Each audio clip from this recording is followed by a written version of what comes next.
The Love Song of J. Alfred Prufrock starts with a bit.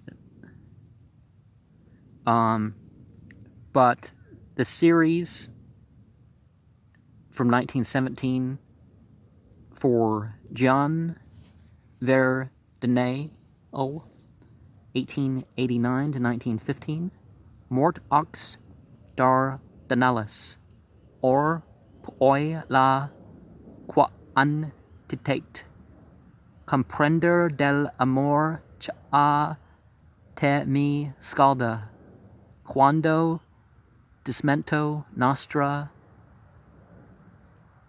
venitate, tratando l'ombre come casa salda. Is that Spanish or French? And, if you feel like translating the following too, Sio credesse che mia risposta fosse a persona che mai tornasse al mondo questa fiamma staria senza più scosse ma perciò che chiamai di questo fondo non torno vivo alcun se odo il vero senza tema de infamia te rispondo. Let us go then, you and I, when evening is spread out against the sky like a patient etherized upon a table. Let us go through certain half-deserted streets, the muttering retreats of restless nights in one-night cheap hotels and sawdust restaurants with oyster shells, streets that follow like a tedious argument of insidious intent to lead you to an overwhelming question. Oh, do not ask, what is it? Let us go and make our visit. In the room the women come and go, talking of Michelangelo, the yellow fog that rubs its back upon the window panes, the yellow smoke that rubs its muzzle on the window panes, licked its tongue into the corners of the evening, lingered upon the pools that stand in drains, let fall upon its back the soot that falls from chimneys, slipped by the terrace, made a sudden leap, and seeing that it was a soft October night, curled once about the house and fell asleep. And indeed there will be time for the yellow smoke that slides along the street, rubbing its back upon the window panes. There will be time to prepare a face to meet the faces that you meet. There will be time to murder and create, and time for all the works and days of hands that lift and drop a question on your plate. Time for you and time for me, and time yet for 100 indecisions, and for 100 visions and revisions, for the taking of a toast and tea.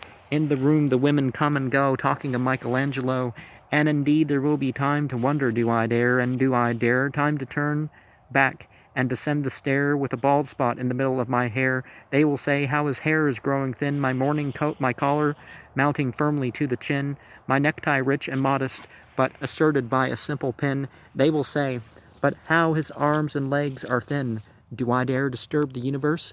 In a moment there is time for decisions and revisions, which a minute will reverse. For I have known them all already, known them all, have known the evenings, mornings, afternoons. I have measured out my life with coffee spoons. I know the voices dying with a dying fall beneath the music from a farther room. So how should I presume? And I have known the eyes already, known them all, the eyes that fix you in a formulated phrase. And when I am formulated, sprawling on a pin, when I am pinned and wriggling on the wall, then how should I begin to spit out all the butt ends of my days and ways, and how should I presume? And I have known the arms already, known them all, arms that are braceleted and white and bare, but in the lamplight, downed with light brown hair. Is it perfume from a dress that makes me so digress? Arms that lie along a table or wrap around about a shawl. And should I then presume? How should I begin? Shall I say I have gone at dusk through the narrow streets and watched the smoke that rises from the pipes of lonely men in shirt sleeves, leaning out of windows? I should have been a pair of ragged claws, scuttling across the floors of silent seas, and the afternoon, the evening, sleeps so peacefully, smoothed by long fingers, asleep tired, it malingers, stretched on the floor here beside you and me. Should I, after tea and cakes and ices, have the strength to force the moment to its crisis? But though I have wept and fasted, wept and prayed, though I have seen my head grow slightly bald, brought in upon a platter, I'm no prophet, and here's no great matter. I have seen the moment of my greatness flicker, and I have seen the eternal footman hold my coat and snicker, and in short I was afraid.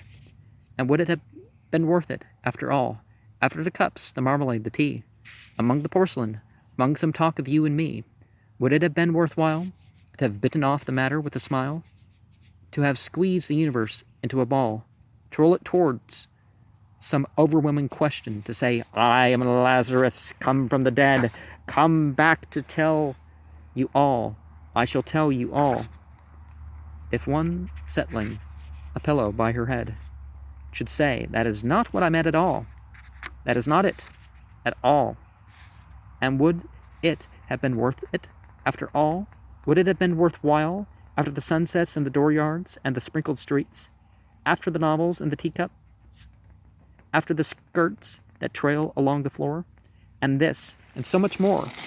It is impossible to say just what I mean, but as if a magic lantern through the nerves and patterns on a screen, would it have been worthwhile if one, settling a pillow, or throwing off a shawl, and turning toward a window, should say, that is not it at all, that is not what I meant at all.